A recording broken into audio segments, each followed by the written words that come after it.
Good morning বন্ধুরা, আমি শ্রাবন্তী। আমার ক্যাপচার অফ ফ্রেম ব্লগে তোমাদের অনেক অনেক স্বাগত।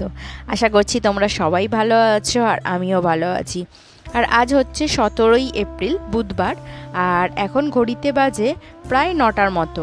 আর এখন থেকে তোমাদের সাথে নিয়ে আমার ব্লগটা স্টার্ট করছি। আশা করছি তোমাদের ভালো লাগবে। আজ হচ্ছে রামনবমী আর মেয়ের স্কুল ছুটি আছে, তো সেই জন্য একটু ধীরে সুস্থেই কাজ চলছিল। কিন্তু আবার একটু তাড়াহুড়ো করতে হবে, কিন্তু কর্তামশাইয়ের তো ছুটি নেই। তো মেয়ে ঘুম থেকে উঠেই ঘ্যান ঘ্যান করছে, কারণ বলেছি যে একটু পড়তে বসতে হবে, সেই জন্য। যেহেতু ছুটির দিন, ওরও পড়ার কোনো এনার্জি নেই। কিন্তু একেবারেই যদি ছেড়ে দিই তাহলে সকালবেলা আর পড়তেই বসবে না। একে তো স্কুল থাকে, পড়া সকালবেলা হয়নি, আর আগের দিন রাতেও খুব একটা ও পড়াশোনা করেনি। তো সেই জন্য একটু বলেছিলাম ওকে বসতে, কিন্তু আমি এই সময় দেখাতে পারবো না, কারণ রান্নাবান্নার কাজে ব্যস্ত থাকবো। তাও একটু সময় ধরে যদি ব্যস্ত থাকে, না হলে হচ্ছে বায়না করবে খেলতে যাওয়ার জন্য, বা কোনো বন্ধুকে ডেকে নিয়ে আসবে। তো সেই জন্য একটু বসিয়ে রাখা। তো ওকে ব্রাশ করতে বললাম, আর একটু পড়তে বললাম, আর আমার জন্য একটু চা করে নিলাম। আমি এখন একটু চা খেয়ে নেবো, আর কর্তামশাই তো এখনও ঘুমাচ্ছেন। তো আমার চাটা খেয়ে তারপরে আমি আবার রান্না বান্নার কাজে লেগে পড়ব। তো একবার পেপারের পাতায় চোখ বুলিয়ে নিচ্ছি, আর তারপরে যাব রান্নাঘরে। তো আজকে পাড়া থেকে অনেক রকমের সবজি নিয়েছি, আর এখন যেগুলো লাগবে শুধু সেইগুলোই বার করে নিচ্ছি। আর মেয়েকে যেহেতু বলেছি তুই পড়তে বস, সেহেতু ও বায়না ধরেছে আগে আমি কিছু খাবো, তারপরে আমার খিদে পেয়ে গেছে। যদি খেলতে যাই বা খেলা থাকে তাহলে কিন্তু ওর খিদে পায় না। তো সেই জন্য ওকে একটু টোস্ট করে দেবো। তো সেই জন্য পাউরুটিগুলো একটু সেঁকে নিচ্ছি। তো একটু দুধ নিলাম, আর একটা ডিমকে ভেঙে দিলাম, অল্প এর মধ্যে একটু চিনি আর অল্প একটু নুন দিয়ে দিলাম, দিয়ে এর মধ্যে পাউরুটিগুলোকে ভিজিয়ে আর একটু বাটারে সেঁকে নেব। তো প্রথমে 3টে করতে গেলাম, তো ওর এতই খিদে পেয়েছে, বললাম তাহলে 3টে খা। প্রথমে বলল 2টো, তারপরে বলছে একটা, তবু আমি ওর জন্য 2টো করলাম। আর যেটুকু ডিম আর দুধ বেঁচেছিল সেটুকুও দিয়ে দিলাম, কারণ কর্তামশাই এখন খাবে না, আর আমার খেতে এখন দেরি আছে। তো মেয়েকে ব্রেকফাস্ট দেওয়ার পর আমার যা যা সবজি লাগবে সেই সব সবজিগুলো আমি কেটে নিয়েছি। আর আজকে একটু আম ডাল করবো বলে ভেবে রেখেছি। আর আম ডাল করলেই আমার হাজব্যান্ডের একটু ঢ্যাঁড়সের চচ্চড়ি চাই, মানে ও ঢ্যাঁড়সের তরকারি দিয়ে আম ডালটা খেতে ভীষণ পছন্দ করে। আর আগের তেলাপিয়া মাছ আছে 3 পিস, তো সেই মাছই ঝাল করব। তো একটু ঢ্যাঁড়স, আলু, পেঁয়াজ, টমেটো দিয়ে একটু ঝাল করছি, আর তার সঙ্গে করব একটু টকের ডাল, মাছের ঝাল। আজকের মেনু হচ্ছে এটাই। আর একটু আলু ভাতে দিয়ে দিলাম, কারণ টকের ডালের সঙ্গে একটু আলু ভর্তা বেশ ভালো লাগে। তো যদি খায় কেউ, তো সেটা মাখিয়ে দেব।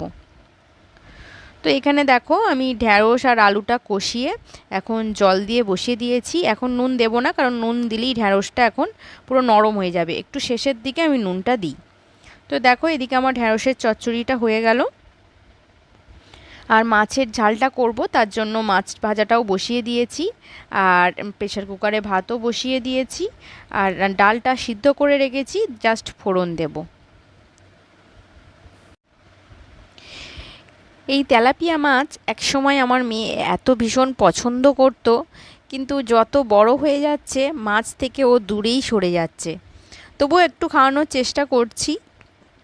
তো যাই হোক, তেলাপিয়া মাছটা খাবে বলেছে, আর মুড়োর তো ওর ভীষণ পছন্দ। আগের দিন মুড়ো খেতে খেতেই ওর ভাত খাওয়া হয়নি, মুড়োটাই পুরো কমপ্লিট করেছে, ভাত আর খেতে পারিনি। তো আজকে কি করে।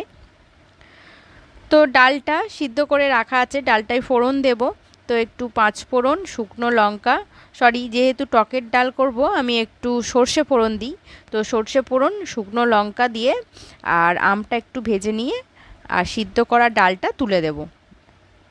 আর ওর মধ্যে নুন হলুদ সবই দেয়া আছে, তো সেই জন্য আর কিছু দিতে লাগবে না।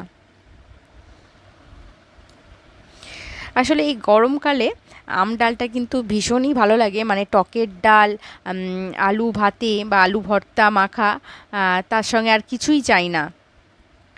আর টক খাওয়া এই সময় খুবই ভালো, কারণ টক আমাদের শরীরকে ঠান্ডা রাখে। টক দই খাওয়াও ভীষণ ভালো। তো এখানে আমটা ভেজে নিলাম আর এবারে ডালটা দিয়ে দেব। যখন ফুটবে তার মধ্যেই আমটা সিদ্ধ হয়ে যাবে। আর যদি আমার মেয়ে একটু হালকা টক খায়, সেই জন্য মানে ঘাঁটবো না, এরকম গোটা গোটাই থাকবে। আর আমি যখন খাবো, আমার একটু টকটা পছন্দ, তখন একটু ভাতের সঙ্গে মাখিয়ে নেব। তো এদিকে আম ডালও হয়ে গেছে। আর বাকি রইলো মাছের ঝাল। মাছের ঝাল হালকাভাবে করব, একটু টমেটো, আদা আর একটু কালো জিরে ফোড়ন দিয়ে, আর একটু হলুদ, লঙ্কা গুঁড়ো আর সামান্য একটু জিরে গুঁড়ো দেবো। ব্যাস, আর কিছু দেবো না। গরমের সময় কিন্তু এইরকম হালকা পাতলা রান্না খেতে কিন্তু ভীষণই ভালো লাগে। আর আমার কর্তামশাই কিন্তু এই রকম পাতলা পাতলা মানে ডাল, একটু আমের ডাল, তার সঙ্গে ঢ্যাঁড়সের ঝাল আর এইরকম হালকাভাবে মাছের ঝাল খেতেও ভীষণই পছন্দ করে। তো মোটামুটি মাছের ঝালটা আমার কমপ্লিট হয়ে গেছে। তো এদিকে রান্না বান্না কমপ্লিট করার পর কর্তামশাইকে ছেড়ে দিয়েছি। তো ও আজকে ছাতু খেয়েছে। তো এবারে যে সবজিগুলো নিয়েছিলাম সেইগুলো ধুয়ে ফ্রিজে রাখবো বলে সেগুলো আগে প্যাকেট থেকে বার করে দিচ্ছি চুবড়িতে, কারণ সকালবেলা নিয়েছিলাম আর এখন রান্না বান্না কমপ্লিট করতে করতে প্রায় 11টা বেজে গেছে। আর হচ্ছে এখনও পর্যন্ত সবজিগুলো প্যাকেটের মধ্যে আছে, তো পচে যেতে পারে। আর কুমড়ো তো ধোয়ার কোনো প্রশ্ন ওঠে না। কুমড়োটাকে হচ্ছে পেপারের মধ্যে মুড়ে ফ্রিজের মধ্যে রেখে দেবো। তো অনেক রকমের সবজি নিয়েছি, পটল, ঝিঙে, বেগুন, উচ্ছে, লাল আলু মানে মিষ্টি আলু, আর ঢ্যাঁড়সটা প্রায় করেই ফেলেছি। তো একই সবজি মানে দুবার খেতে মানে আমাদের ভালো লাগে না, তো সেই জন্য অল্প অল্প করেই সমস্ত কিছু নিয়েছি। আর এরপরে হচ্ছে আমিও ছাতু খেয়ে নিয়েছি। আর এরপরে যে মশলার জায়গাগুলো ছিল, তেলের জায়গা, সেইগুলো একটু মুছে যে যার জায়গা মতো রেখে দেবো বলে সমস্ত কিছুকে একবার করে মুছে নিচ্ছি। আর মেয়ে হচ্ছে এখন ওর বন্ধুদের সঙ্গে আমাদের বারান্দার দিকে ওর খেলনা আছে, তো সেইখানে খেলছে। আর এই সময় আমি সমস্ত কাজগুলো গুছিয়ে নিচ্ছি।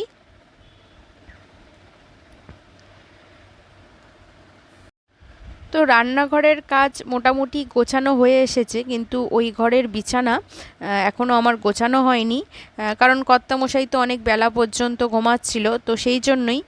আর আজকে হচ্ছে ওই ঘরের বেড কভারটা একটু চেঞ্জও করব। তো তার আগে ভাবলাম যে কিচেনের যে কাজগুলো আছে সেইগুলো একেবারে কমপ্লিট করে যাই, আর তারপরে ঘরের ওই দিকের কাজগুলো কমপ্লিট করব। তো ওভেনটা আমি রোজ যেভাবে ক্লিন করি, তো সেইভাবেই ক্লিন করে নিচ্ছি।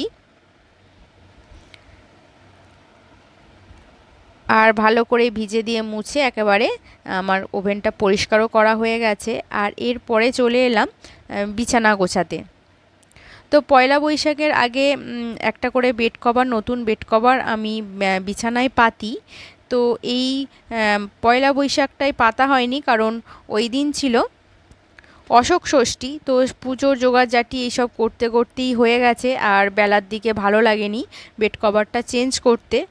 আর এর মাঝখানে তো সোম মঙ্গল মেয়ের স্কুল ছিল, তো সকালবেলা তাড়াহুড়ো করে রান্না বান্না, তো সেই জন্য চেঞ্জ করা হয়নি। তো আজকে বেড কভারটা চেঞ্জ করে দিচ্ছি।